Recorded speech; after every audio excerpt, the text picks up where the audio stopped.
नमस्ते, मेरा नाम ज्योति। मैं इस वीडियो में आपसे जनगणना से संबंधित कुछ जरूरी बातें शेयर करना चाहती हूँ। मैं इस जनगणना में as a rural charge enumerator, जिसे हिंदी में प्रगणक कहा जाता है, अपॉइंट हुई हूँ। इस जनगणना की सबसे खास बात यह है कि ये भारत देश की सबसे पहली डिजिटल जनगणना होगी, जिसको करने का सौभाग्य हमें प्राप्त हो रहा है, जिसे मुझे मिल रहा है। मैं इस जनगणना का हिस्सा बन रही हूँ। तो इस जनगणना की से पहले जो जनगणना थी वो 2011 में हुई थी। उसके बाद ये जनगणना 2021 में होनी थी, परंतु उस समय कोरोना काल की वजह से ये जनगणना तब नहीं हुई। अब ये जनगणना हो रही है, जो कि 2027 तक इसके डाटा जो है रिलीज होंगे। 1 मार्च 2027 को जो भारत सरकार है वो इसके डाटा रिलीज करेगी।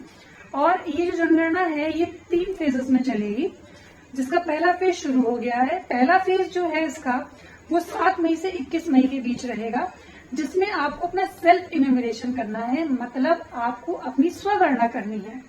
इसमें व्यक्ति को इस बार मौका दिया गया है कि आप अपनी साइट पे जाके, जो कि साइट इस प्रकार से है www.se.census.gov.in पे जाके आप लॉगिन करिए।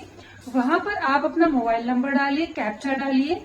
उसमें आप जब लॉगिन करेंगे तो आपसे 34 क्वेश्चंस जो हैं वो कुछ पूछे जाएंगे, जो आपकी फैमिली से रिलेटेड और आपके मकान से रिलेटेड रहेंगे। जो आप वहां पर 34 जो प्रश्न है, 34 क्वेश्चंस का आप घर बैठे अपने खुद के मोबाइल से वहां पर उसको आंसर्स दे सकते हैं और उसको सबमिट कर सकते हैं। सबमिट करने के बाद आपको एक SEID नंबर जो है 11 डिजिट का वो रिसीव होगा, जिसको आप कहीं स्क्रीनशॉट करके या फिर कहीं सेव करके उसको रख लीजिए। पहले फेज में आपको अपनी खुद की जनगणना अपनी और अपने परिवार की और अपने मकान का विवरण आप स्वयं उसमें करके रख सकते हैं। सेकेंड फेज जो होगा वो 22 मई से स्टार्ट होगा, जिसमें प्रगणक जो हम लोग जैसे अपॉइंटेड हैं वो आपके घर आएंगे। उसमें आपको कुछ नहीं करना है। आपको आपने जो सेल्फ इन्यूमरेशन किया है, जिन लोगों ने किया है, जो अवेयर है, जिन्होंने किया है, वो अपना सेल्फ इन्यूमरेशन का जो 11 डिजिट का नंबर है, SEID नंबर है, वो प्रगणक को शेयर करेंगे।